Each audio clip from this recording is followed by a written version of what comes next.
Amado, uma coisa durante esses dias tem me inquietado muito o meu coração. Contentamento. Essa palavra, contentamento. Vivemos uma vida tão frenética, tão ansiosa, tão cheio de trabalhos, tão cheio de afazeres, que a gente deslumbra esse mundo muitas vezes pelas imagens da internet, pelas redes sociais, e a gente acredita que aquela imagem que determinada pessoa posta, que determinada pessoa está fazendo, a gente diz, oh, que vida abençoada. Então a gente corre atrás dos nossos sonhos, dos nossos afazeres, e a gente vive em uma rotina quase que louca, absurda, para quem sabe encontrar naquela imagem que a gente viu, oh, que família alegre, oh, que dias maravilhosos, que coisa maravilhosa e linda. E a gente vai por uma fuga, empreende uma corrida absurda, e que nos causa tanto estresse, ansiedade, tanta insatisfação. E a gente volta, então, olha para as nossas vidas e vê, digo, o que está acontecendo comigo? Porque eu não sou como aquela foto. Porque a minha família não é dessa mesma maneira que eu vejo nos cartazes e nos posts das vidas das pessoas que eu sigo. Contentamento. Pergunta é, quanto basta? O quanto basta para você aquietar, sossegar, descansar? O quanto? Dá o teu preço. Diga quanto.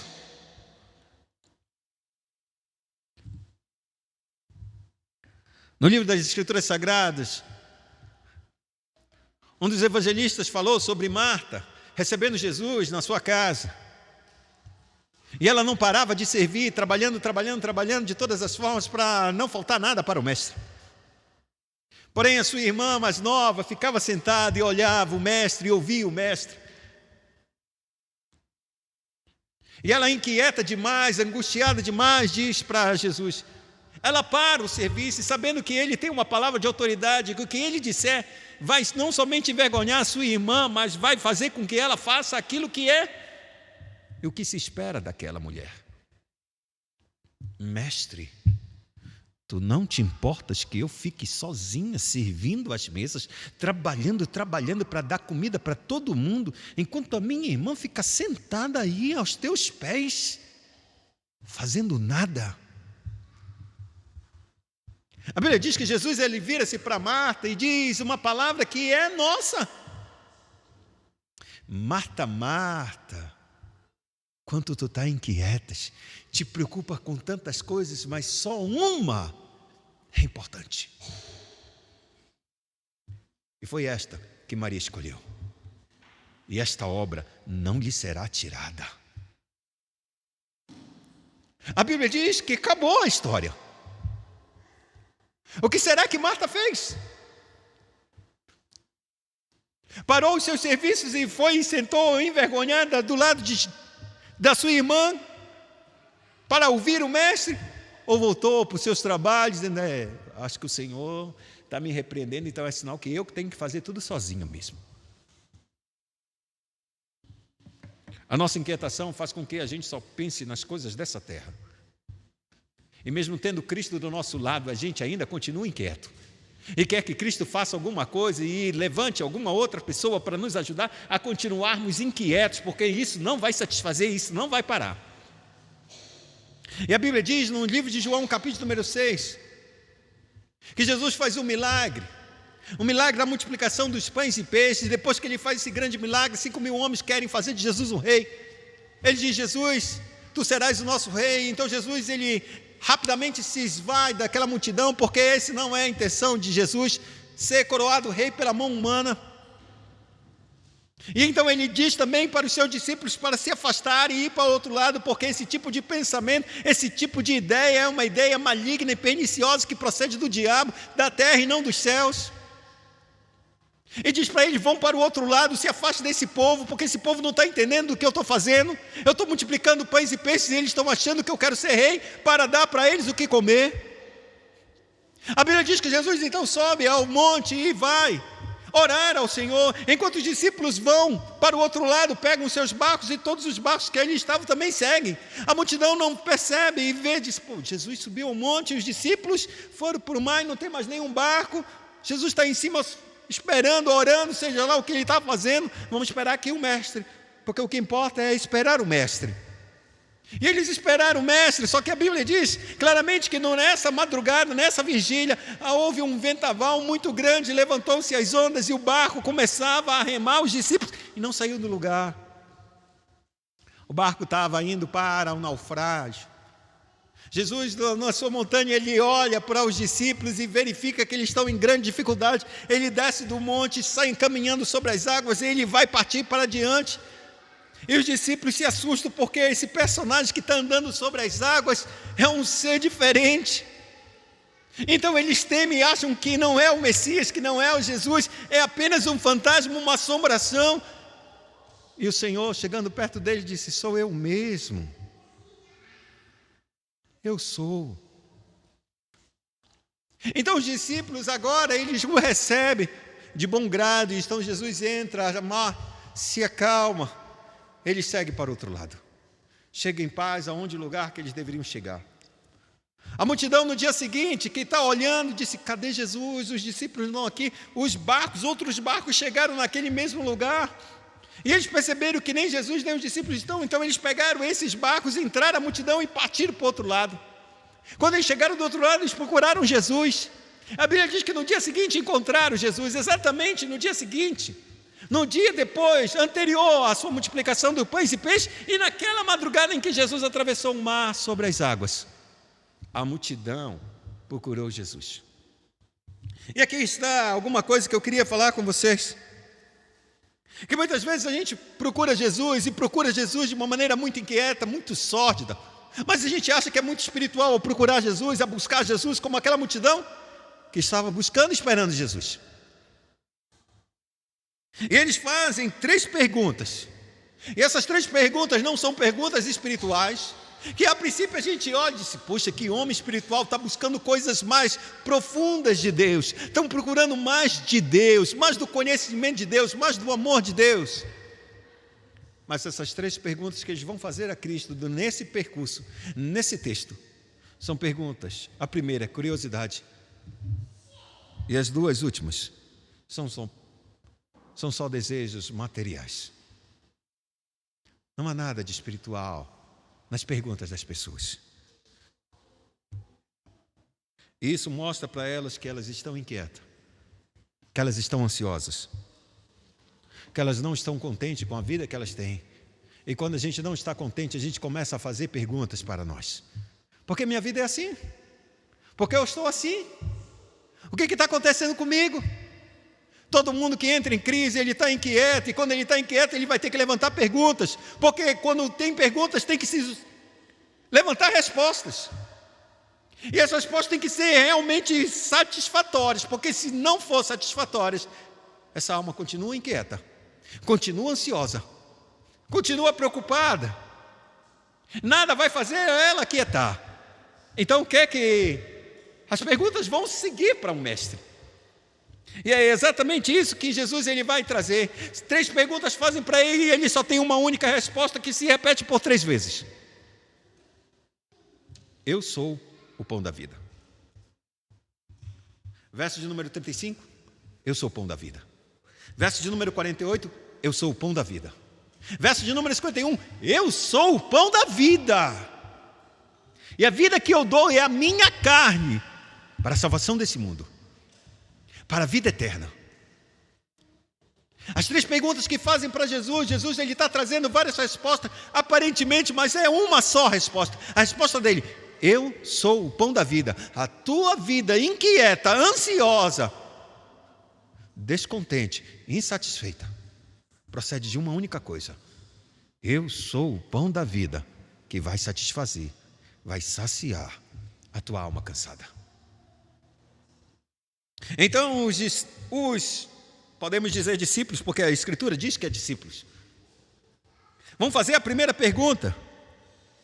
E essa primeira pergunta, como diz, os seguidores que vão se chegar para o Mestre estão procurando Ele. E parece que a procura é tão séria que parece que dá a entender que eles são muito espirituais e estão querendo algo muito maior do que eles comeram no passado, ou melhor, no dia anterior. Só que o que eles querem é mais milagre, terrenos.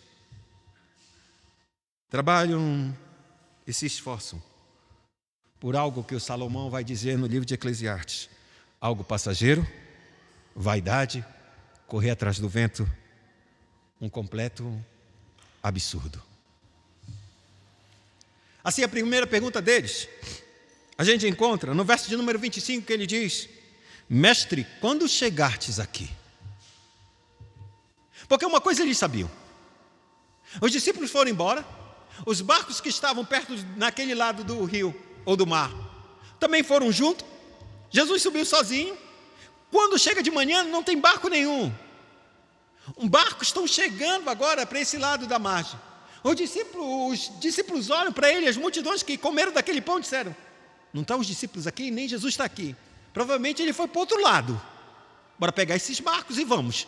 E eles pegaram os barcos e atravessaram. Quando eles chegaram, começaram a procurar Jesus do outro lado, em Cafarnaum. E aí então eles encontraram. Quando eles encontraram, eles disseram: Mestre, como tu chegastes aqui? A pergunta deles é simples e bem lógica.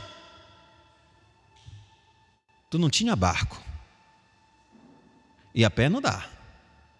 Como tu atravessaste esse mar? De que maneira tu vieste? Foste trasladado como Elias foi? Como foi que tu chegaste aqui? Vieste por sobre a água? Como foi que tu chegaste aqui? O mar se abriu em alguma parte que a gente não viu e tu andaste por terra seca? Como tu chegastes aqui? Me diga qual foi esse milagre, porque não tinha barco desse lado. Os barcos que chegaram todos nós pegamos e você não estava em nenhum deles. Como tu chegastes aqui? É a curiosidade. A curiosidade por mais um milagre. E quando você se chega com Jesus com curiosidade, Ele nunca vai satisfazer e vai deixar a tua pergunta no vazio. Contudo, Ele vai mostrar algo que nós temos no nosso coração e que tem que ser verdadeiramente expurgado. Vocês estão me procurando porque viram os sinais e comeram os pães. E os pães que vocês comeram satisfizeram vocês por um dia. Isto é, mataram a fome de vocês naquele dia, naquele momento, e agora vocês me procuram novamente para o quê? Comer novamente desse pão. E aí, sabe o que acontece? Quando eu fizer de novo hoje, vai matar a fome de hoje. E amanhã você vai me procurar para ter de novo, e de novo, e de novo, e mais uma vez, e outra vez, e outra vez. E todo dia será uma procura para satisfazer o teu estômago, o teu capricho. Nunca será o bastante. A fome nada mais é do que a falta de alimento no estômago, o que gera um descontentamento real e verdadeiro. E será a boca que vai reclamar cada vez que ele estiver vazio, esse nosso estômago. A boca vai clamar. E esse vazio será o instrumento pelo qual empurra cada um de nós a trabalhar e a ter o que comer. Porque se a fome não me fizer trabalhar, eu vou morrer de fome. Então eu sou obrigado, verdadeiramente por causa dessa minha necessidade natural e verdadeira, a trabalhar para ter o que comer. Entretanto, nessa tarefa a gente descobre uma coisa: que aquilo que antes era uma necessidade, eu tenho que trabalhar para comer. Então você trabalha e você come. Torna-se a nossa obsessão. Porque também vai se tornar agora o nosso ídolo. Por quê? Porque ele vai exigir não somente que a gente tenha o que comer. Ele vai exigir que a gente tenha um depósito para a gente se despreocupar e não ter mais preocupação nenhuma de que nunca mais faltará alimento para o meu estômago. De maneira que agora o nosso trabalho e a nossa comida se torna o nosso ídolo, e ele exige que a gente trabalhe mais e deposite mais e cresça mais e tenha mais e mais e mais. Nunca basta. Porque quanto mais a gente tem, mais a gente deseja ter. Porque quando a gente olha para a nossa montanha de coisas, a gente diz: isso ainda é pouco, não me dá segurança. Pode ser que ele rapidamente se vá. Não, eu tenho que ter mais. E esse desejo nos escraviza, e nos tortura, e nos faz ter fome cada vez maior. Assim cumpre o provérbio que Salomão fala em Eclesiastes: todo o trabalho do homem é para a sua boca, e contudo nunca se satisfaz o seu apetite. Eclesiastes, verso de número 7, capítulo 6, verso 7. Todo o trabalho é para a nossa boca, é para o nosso apetite, é para o nosso desejo. As coisas que a gente constrói é tudo para nos dar segurança.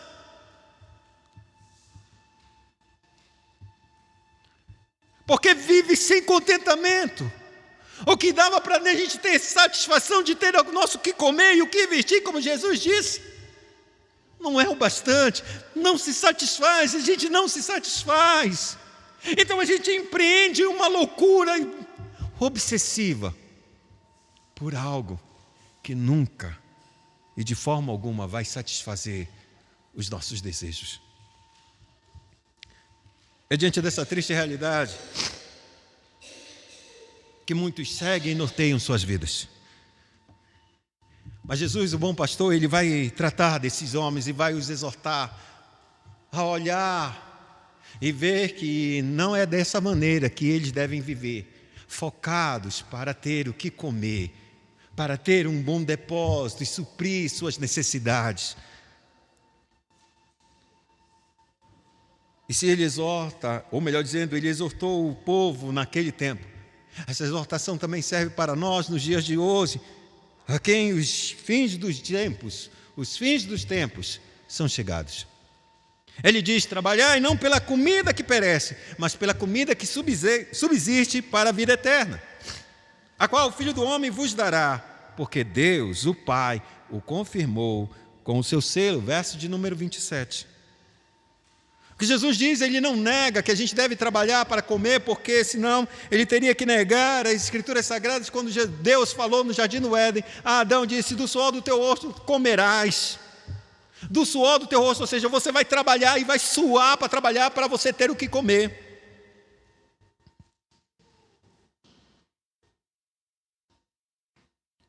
E quanto vai durar isso, Senhor? Do suor do teu rosto comerás o teu pão, até que tornes a terra, pois dela foste tomado ou formado, porque és pó, e ao pó tornarás. O que Cristo está dizendo, ele não está excluindo que a gente deve trabalhar para a gente ter o que comer. Paulo segue a mesma linha e diz: se alguém não trabalha, também não coma. 2 Tessalonicenses, capítulo 3, verso 10. Então que Jesus, ele não está contra o trabalho, mas ele está contra o propósito desse trabalho, de a gente focar somente nessas coisas desta vida, desta terra. Porque se a gente focar somente nisso, será trabalhar para o vento, vai ter e vai adquirir cada vez mais, mas nunca irás ficar verdadeiramente satisfeito. E mais, teu trabalho vai perecer. De modo que Cristo, ele instiga a cada um de nós a realizar uma obra essa que vai durar para sempre. Uma comida que a gente deve trabalhar para a vida, e essa comida que é para a vida eterna.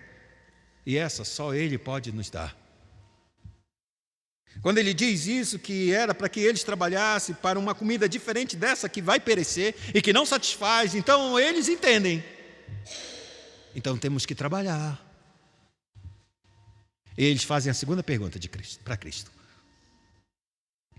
que faremos para realizar as obras de Deus? Verso de número 28. Eles estão pensando que o trabalho é algo que fazemos para ganhar a vida eterna, como se as nossas boas obras Se fizéssemos elas, teríamos a garantia de ter a vida eterna em nós. Revelando que a busca por Jesus é uma busca apenas de cunho material, carnal e não espiritual. Porque ninguém terá a vida eterna por boas obras. Ninguém. Mas isso faz eles, e cada um de nós, a entender a real condição humana do homem, que só pensa nas coisas desta terra, e que acha que por meio dessas coisas terrenas, haverá de ganhar o céu, haverá de ganhar o coração de Cristo. E essa é a condição dos pecadores, incapaz de ver a natureza do seu pecado e a grandeza da glória de Deus derramada em Cristo Jesus, sendo o pão que desceu do céu. Irmãos, isso não é o pensamento de só daqueles que ouviram Jesus e viram Jesus. São um pensamento de muitos e muitos que estão entre nós. Não entendem a condição verdadeira de suas almas. Não entendem onde se encontram, conseguem entender a sua condição social, conseguem entender a condição material em que vivem hoje, mas não conseguem entender a sua condição espiritual. Sabem que precisam ir trabalhar para ter o pão de cada dia, mas não sabem que precisam trabalhar para ter o perdão dos seus pecados.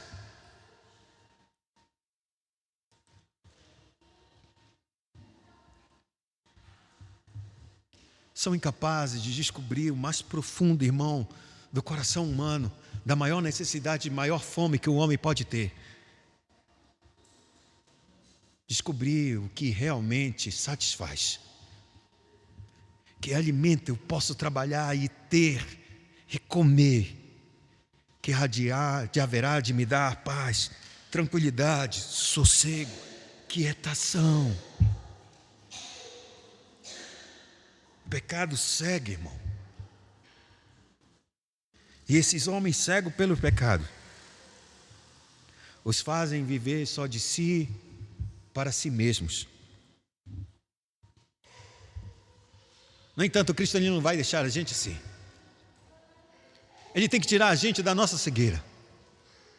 E assim como ele tentou abrir os olhos daquelas pessoas, mostrando realmente o que eles precisavam e qual era a condição deles, essa é a mesma natureza que Cristo está nos trazendo nesta noite. Da mesma forma, ele passa a revelar verdadeiramente como devemos realizar as obras de Deus. Então ele diz a eles e diz a nós também: a obra de Deus é esta, que creiais naquele que por ele foi enviado. Verso de número 29.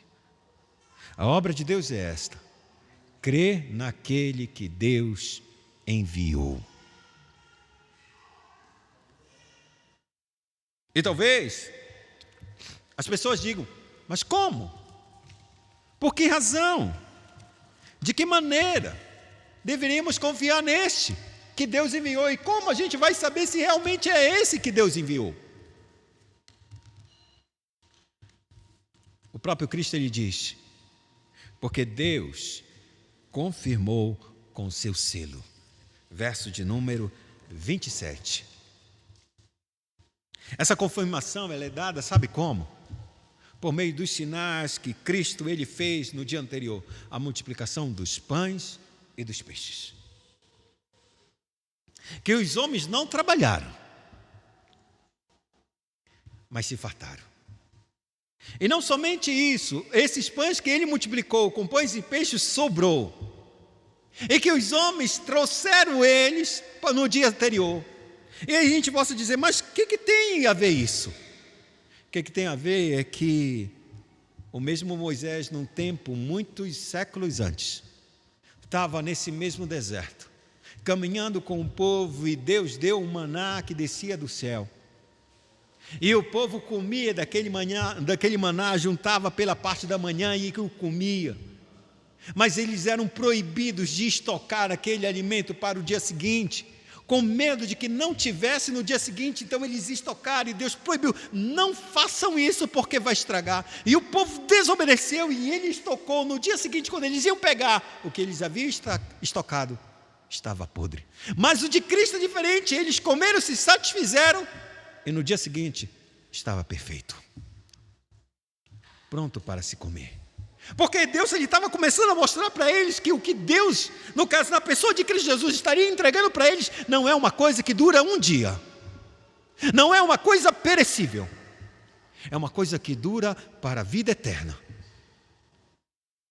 Você sabe o que é entender de te dar um objeto que vai durar para a vida eterna? Te entregar uma roupa que jamais vai estragar? Te entregar um sapato que tu nunca mais vai ter que comprar, porque ele não vai desgastar, ele vai permanecer do mesmo jeito, como novo? Te dar um alimento que nunca mais terás de comprar de novo, e de novo, e de novo, porque está plenamente satisfeito? O que Jesus está nos dando é uma parte do seu milagre, da sua própria vida, dizendo: o pão que eu estou dando é imperecível, não perece, não se acaba, não há falta, ele é pleno, ele é total.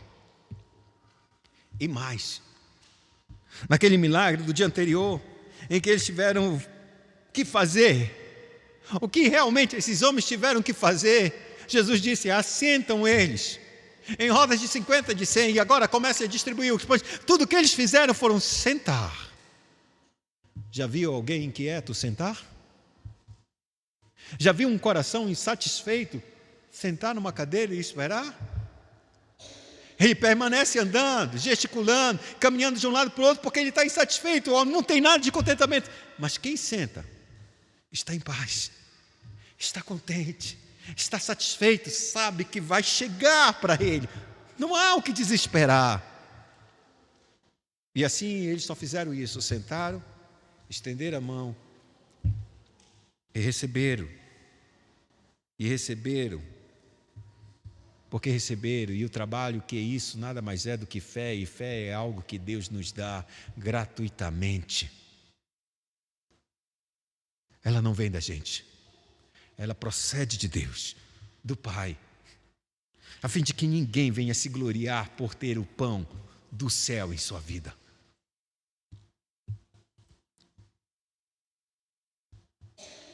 Essa é a obra e esse é o trabalho de acreditar em Jesus. Estender e receber, não aceitá-lo, receber. Entretanto, os homens insatisfeitos não veem os sinais do jeito que Jesus quer falar. Porque os pensamentos deles ainda estão nessa terra. Enquanto nossa mente ainda estiver nessa terra, tudo que Deus fizer para nós terá uma conotação diferente. Iremos perverter o verdadeiro sentido daquilo que Deus faz. Iremos perverter o verdadeiro sentido de todas as bênçãos que Deus nos entrega, de tudo aquele que nos faz para o nosso bem. Então ele surge com uma terceira pergunta, e é a última pergunta deles. E essa pergunta vai trazer exatamente a única resposta que é para as três perguntas. Ele diz: que sinal tu fazes para que vejamos e criamos em ti que tu és o enviado de Deus? Quais são os teus feitos? Verso de número 30, ele diz isso. O povo pergunta: quais são os teus feitos? O que ele está querendo dizer? Faz mais uma vez a multiplicação dos pães. Aí a gente vai acreditar, porque Moisés, aí eles começam. Moisés no deserto levou a nossa geração, os nossos pais, comeram todo dia o maná durante 40 anos. Todo dia o maná caía, todo dia o maná descia, e esse foi um pão do céu que Deus nos deu. Moisés nos deu o pão do céu.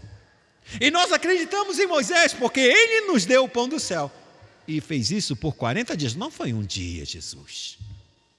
Qual é o teu sinal? Estamos no dia seguinte, e eu ainda não vi os teus milagres.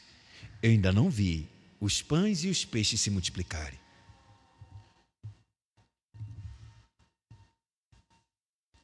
Então Jesus vai começar a dizer exatamente quem ele é. é dizer: vocês estão enganados. Pela terceira vez vocês estão totalmente equivocados. Moisés não deu o maná do deserto, não deu o pão do céu, porque se eles tivessem dado, aquela geração não teria morrido, não teria se prostrado no deserto, ou seja, teriam todos caído mortos no deserto e morreram por causa dos seus pecados. Sobre esses eventos no deserto, Paulo escreve no livro de 1 Coríntios, capítulo número 10. A partir do verso 1 em diante, Paulo vai dizer que esses pecados foram pecados de cobiça, de idolatria, de imoralidade, de incredulidade, de murmuração. Ele termina como o último pecado, murmuração, nada mais é do que uma vida descontente. Uma vida cobiçosa é uma vida descontente, uma vida idólatra é uma vida descontente. Uma vida imoral é uma vida descontente com a sua própria sexualidade. Uma vida incrédula é uma vida descontente com Deus que não o satisfaz. Uma vida de murmuração. Coisas que provam que eles nunca comeram do verdadeiro pão do céu. Antes permaneciam insatisfeitos com Deus e com o que Deus lhes dava. E não somente isso, eles eram insaciáveis em suas cobiças.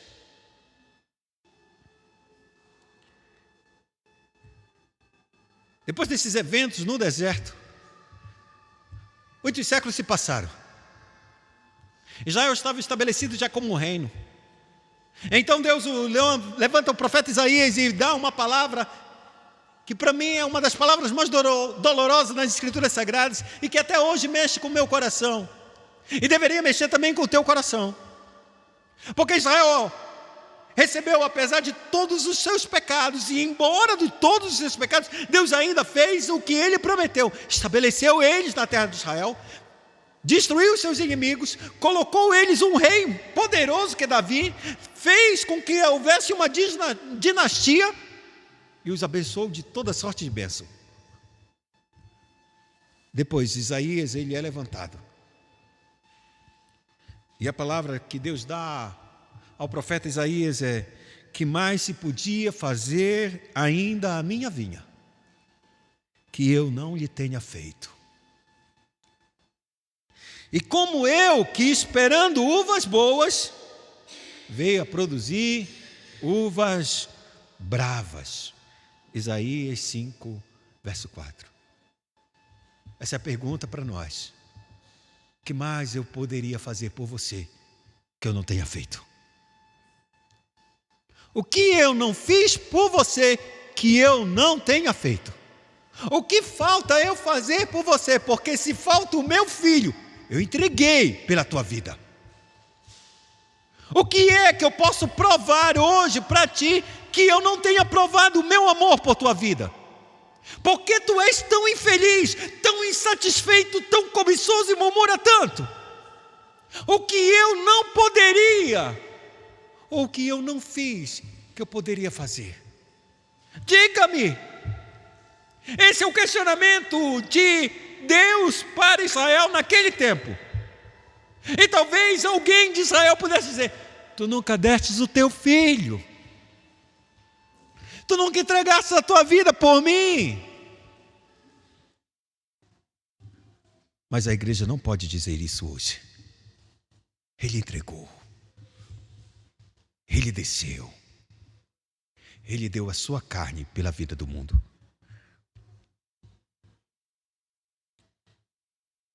E aqui a gente tem que parar e pensar exatamente de quantas formas, de muitas vezes, Deus tem abençoado nossas vidas. E tem mostrado sinais, prodígios e maravilhas todos os dias para nós, na forma mais simples que Deus pode nos trazer. Assim como mostrou para Israel. Mas isso não resultou em ações de graça, contentamento e confiança em Deus, e sim em incredulidade e murmuração. E você pode também dizer da mesma maneira: que mais Deus precisa fazer para que eu creia nesse evangelho? Que receba esse Jesus, o pão da vida, o pão do céu, a fim de que tenham meus pecados perdoados, e seja livre da vida e da correria de correr atrás do vento, trabalhando só pela comida que perece, que nunca pode satisfazer e de forma alguma trazer contentamento. Sob essa perspectiva, Jesus ele vai corrigir eles de maneira bem clara as distorções das bênçãos que receberam de Deus, colocando elas num devido lugar, e este lugar aponta para uma suficiência na pessoa dele, a suficiência em Deus e na sua bondade, e que nos cerca. Daí ele dizer de forma bem clara e de maneira muito enfática: em verdade vos digo, não foi Moisés quem vos deu o pão do céu. O verdadeiro pão do céu é meu Pai quem vos dá, porque o pão de Deus é o que desce do céu e dá vida ao mundo. Versos de número 32 e 33.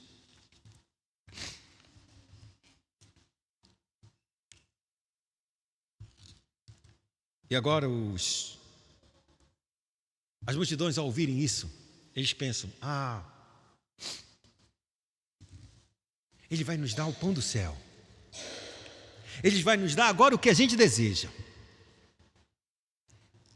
Então eles fazem exatamente sem pensar e de maneira carnal: dá-nos esse pão agora.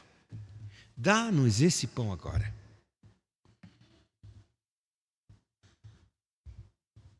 Talvez você pense: eles se converteram agora. Agora eles entenderam a realidade. Eles entenderam o que Deus quer nos trazer e quer nos dar. Eles queriam somente, mais uma vez, pães e peixe. Era só isso. É só isso. Tudo que a gente corre para Jesus é só para ter o aqui e o agora. Não fica nada mais além do que isso. Eles continuam famintos, assolados por uma fome espiritual, sem o perdão de Deus, e eles continuam pedindo somente o pão de cada dia, o alimento que nunca vai dar contentamento. Então Jesus ele vai fazer a sua última afirmação, e por meio dessa afirmação ele vai discorrer e justificar porque ele é o que ele é, ou o que ele diz ser. Ele diz claramente, de maneira bem simples: eu sou o pão vivo, eu sou o pão da vida. Quem vem a mim jamais terá fome, e o que crê em mim jamais terá sede. Eu sou o pão da vida. Se você vier a mim, você não terá fome. Se você crê em mim, nunca mais terá sede. Essa afirmação de Cristo, ela é a mesma que ele faz no capítulo número 4 para a mulher samaritana. Quando Jesus está conversando com essa mulher e ele está diante do poço e ele está com sede real e verdadeira, sede física, ele diz: mulher, dá um pouco desta água. E a mulher diz assim mesmo: como? Por que tu está pedindo para mim? Eu sou mulher e sou samaritana. Judeu e samaritano não conversam, como é que tu me pede? Tem ousadia de pedir para mim água. Disse: mulher, se tu conheceras o dom de Deus e quem te pede, dá-me de beber, tu é que me pedirias água e eu te daria a água da vida. Como? Que negócio é esse? Tu não tem como tirar a água aqui e o poço é extremamente profundo. Onde tu tens essa água da vida? E Cristo, ele diz para a mulher de maneira bem calma e simples: quem beber desta água vai voltar de novo a tornar-te sede. Mas a água que eu der, a água que eu der de beber, ela se tornará uma fonte para a vida eterna. Essa mulher olha para esse homem e diz assim mesmo: é tudo o que eu queria. Me dá dessa água para que eu não tenha que voltar aqui nesse poço e me encontrar com um bando de olhos que me acusam da minha vida indigna que eu tenho, para que eu nunca mais tenha que voltar e olhar nenhum desses olhares e viver na minha casa muito bem e satisfeita com a minha vida de pecado. Jesus disse: vai, chama o teu marido e eu te darei. Essa mulher diz: negativo, eu não tenho marido. Jesus disse para ela: disserte isto com verdade, porque já tiveste 5 maridos, e o que tu tens agora não é teu marido. Isso disserte com verdade, não tenho marido. Irmão, não dá para beber a água de Deus com pecado. Não dá como beber a salvação de Deus e viver a mesma vida nojenta que a gente vive. Não tem compatibilidade. Ou há uma fonte boa dentro de nós, ou há uma fonte amarga. Não há doce fonte. Não há fonte doce e amarga ao mesmo tempo em nossa vida jorrando. Não há. Ou Cristo te dá uma água pura para te beber e viver para Ele, de maneira que teus pecados sejam totalmente perdoados, ou você vai viver na degeneração dessa mesma vida, na prática perniciosa dos nossos pecados. E se com Cristo, com aquela mulher, Cristo ele não tolerou os seus pecados, antes levou ela à condição verdadeira, da sua condição real e espiritual, Cristo também vai fazer isso com essa multidão, ainda que seja um monte de gente. E a condição que Ele traz é para as pessoas, é para que elas entendam claramente aonde estão e que precisam do perdão de Deus, ou senão a sua vida irá perecer nesta terra.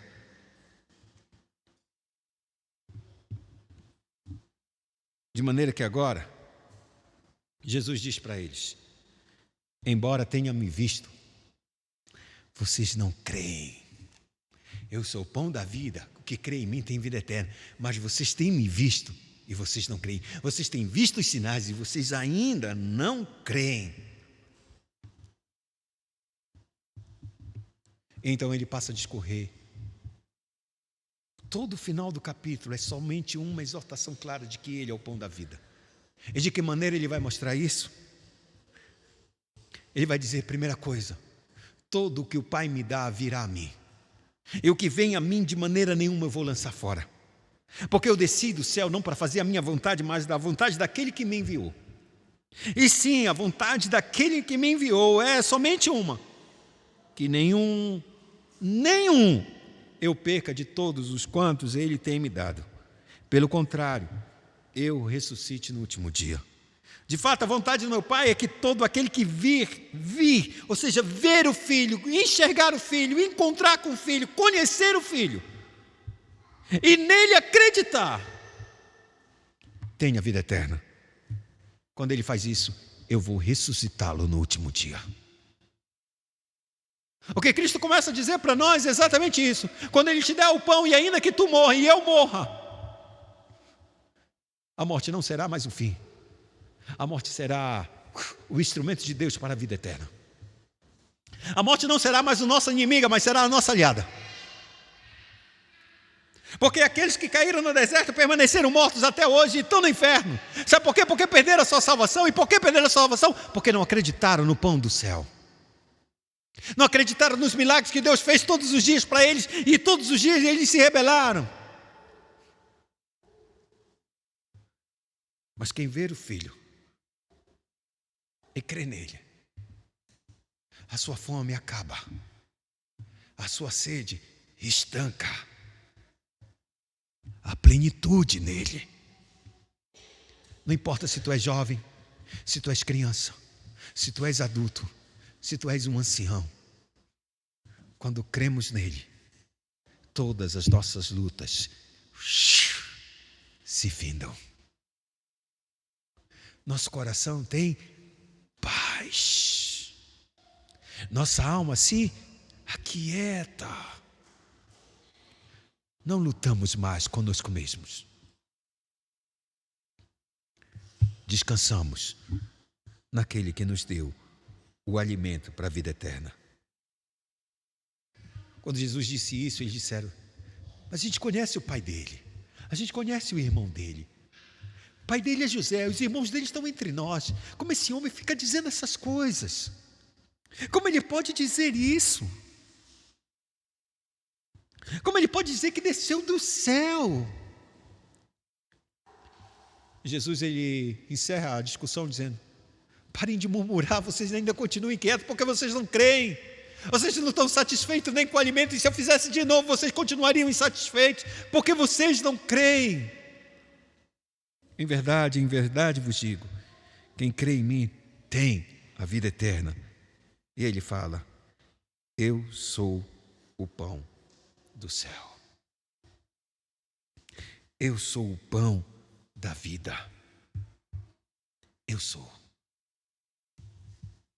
E quando a gente entende isso, e quando a gente compreende isso, que quando Cristo fala dessas formas, e não ele começa a mostrar como ele vai ser o pão da vida. E ele vai dizer claramente e de forma bem segura para que nós não duvidemos. Ele diz claramente: o pão do céu é a minha carne, que darei pela vida do mundo. Esse pão e essa sede agora que vocês querem saciar, eu satisfarei e saciarei vocês com o meu próprio sangue. Porque a minha carne verdadeiramente comida e o meu sangue verdadeiramente bebida. Quem come da minha carne e bebe do meu sangue tem vida em si, ou seja, quem partilhar comigo da minha comunhão vai ter vida. Assim como eu vivo pelo Pai e me alimento do Pai, assim todo aquele que vive em mim e se alimenta de mim terá vida. A vida nossa com Deus não é uma vida de troca, é uma vida de comunhão, é uma vida de integridade, é uma vida de união, não é uma vida separada. Não é uma vida de afazeres como Marta pensava, eu tenho que servir Cristo, porque se eu não servir eu não caio no agrado dele. A vida é ouvir o Deus e receber dele. Como a gente vai fazer as obras de Deus se a gente não para ouvi-lo? Não para entrar em comunhão com ele? Em comunhão profunda do seu próprio sacrifício, porque é isso que ele está dizendo. Se você não tiver comunhão com os meus sacrifícios, você não tem comunhão comigo. Não adianta você ter comunhão com os meus milagres, porque os meus milagres vão falar sobre o meu sacrifício. Todo o milagre de Cristo apontava para o seu sacrifício verdadeiro na cruz. O que purifica o leproso. E a lepra era o quê? Um símbolo do pecado que degenera, que mata, que destrói o homem, que corrói o homem, que vai comendo todo o homem e principalmente torna o homem insensível a essa doença chamada pecado. E não é isso que Cristo vem? Purificar a gente da insensibilidade de nunca mais ouvir a Deus, de Deus estar falando e a gente ainda não ouve, a gente ainda é rebelde, a gente ainda não quer ouvir. Isso é o pecado que nos torna insensíveis para Deus. Mas ele diz: eu sou o pão da vida. Os pais de vocês comeram um maná e morreram. Este pão que desce do céu, sim, este é o pão que desceu do céu, para que todo o que dele comer não pereça. O resultado desse diálogo, desse grande discurso, sabe o que é? Duas coisas. Eu encerro nessa noite com essas mesmas duas coisas. A Bíblia diz que os discípulos se escandalizaram e disseram: que negócio é esse? Como esse homem é capaz de dizer isso, que ele vai dar a sua carne para a gente comer e o seu sangue para beber? E começaram a murmurar, e começaram a dizer: não, esse não é o Cristo, não, esse não é o sucessor de Moisés, não é o profeta enviado que Moisés prometeu, esse não pode ser. E a Bíblia diz que uma multidão começou a se retirar. Deixaram de seguir Jesus. E a multidão era tão grande que os discípulos se espantaram. Lembram daqueles 5.000 homens que disseram: Senhor, vou te fazer rei. Nós seremos o teu exército, porque foi a isso que João lhe está escrevendo. Que comeram dos pães e peixes foram 5.000 homens, fora mulheres e crianças. Ele está apontando os 5.000 homens como um exército para o Cristo.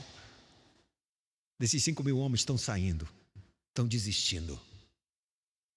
Porque esse Jesus não cabe na mente deles.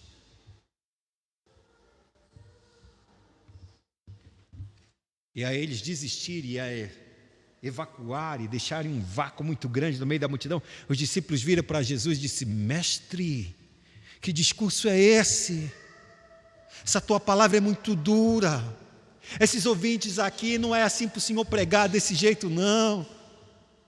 O Senhor está ofendendo os ouvidos deles, a consciência deles está sendo feridas, o Senhor está caindo no desagrado do coração deles, o Senhor está perdendo esse exército. Esse mesmo exército que queria fazer do Senhor o rei, e que nós acreditamos que tu és o rei que deve destruir Roma. Fale assim: não, Senhor, tenha piedade de ti. Todo mundo quer essa multidão de seguidores para fazer o que ele. Se tu disser uma palavra, eles vão te seguir até os quintos do inferno. Uma palavra tua. Por que tu falas assim? E a resposta de Jesus é só uma: isso escandaliza vocês? O que eu posso dizer? As palavras que eu digo são espírito e vida. As palavras que eu digo são espírito e vida. Vocês querem ir após eles? Podem ir. Podem ir. E então Pedro diz: Senhor, para onde nós iremos? Para onde, Senhor? Olha para o lado. Olha para o lado, irmão. Olha ao redor da tua igreja. Olha, vira as costas e olha. Olha para a tua frente. Você sabia que havia um irmão do teu lado, irmão? Como é seu nome? Seu nome, irmão? É, sim. Não entendi. Osíris. Você sabia que havia pessoas do teu lado? Você sabia que havia pessoas nesses 3 bancos? Que havia pessoas nesses bancos aqui?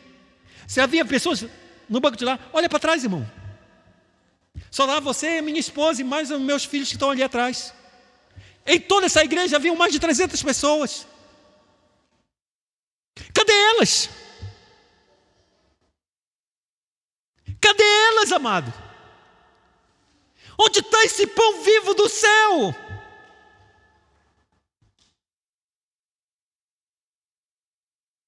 Elas se escandalizaram porque Cristo falou do pecado delas. Diferente da mulher samaritana, ela diz: Senhor, quem é para que eu nele creia? Sou eu falo contigo, eu sou o Messias. A Bíblia declara que ela deixou o cântaro dela vazio, foi até os seus, a sua cidade, e disse: conheci um homem que falou todo o meu passado. Porventura não seria ele o Cristo de Deus?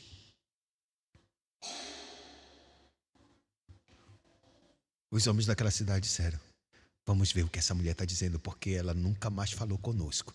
Sempre fugia de nós por causa da sua vida pecaminosa. Como ela é capaz de chegar até nós, sabendo de nós toda a sua podridão da sua vida, como ela está diferente. Eles foram até o Cristo. E eles disseram: agora cremos, não porque essa mulher disse, mas porque nós mesmos temos ouvido que tu és o Cristo, o Filho de Deus.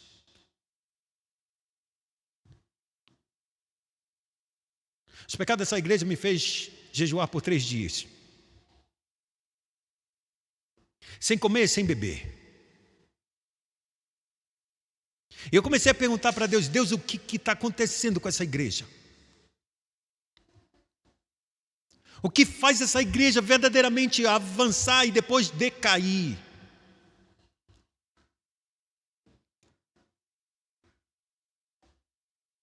E muitas lutas começaram a acontecer na minha mente, no meu coração, e eu comecei a perceber algumas coisas que não é verdadeiras dentro do meio dessa igreja.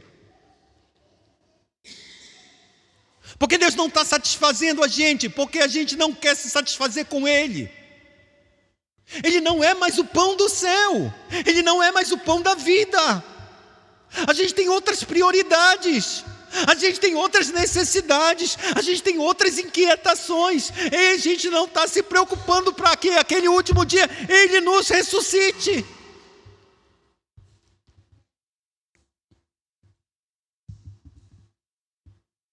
Mas Ele vai vir e vai nos ressuscitar, amados.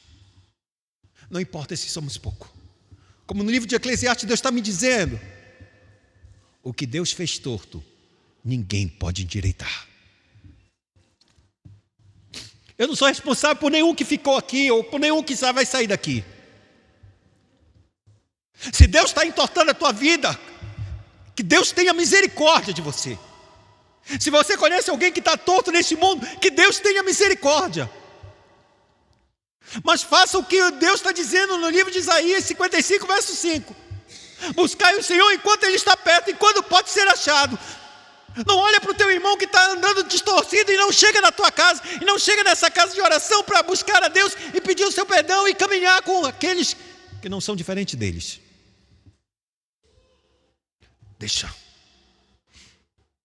Deixa. Porque foi isso que Cristo me ensina. Vocês querem ir também? Estão escandalizados? Vão. E Pedro responde: para onde iremos nós, se só tu tens as palavras de vida eterna? E nós temos crido e conhecido que tu és o Cristo, o Filho do Deus vivo. Se essa não for a minha certeza e não for a tua certeza, vai sair mais gente. Vai ficar bem poucos. Mas o que os poucos ficarem é porque tem certeza. Para onde iremos nós? Para onde? Ele é o pão da vida. Incline sua cabeça e oremos ao Senhor.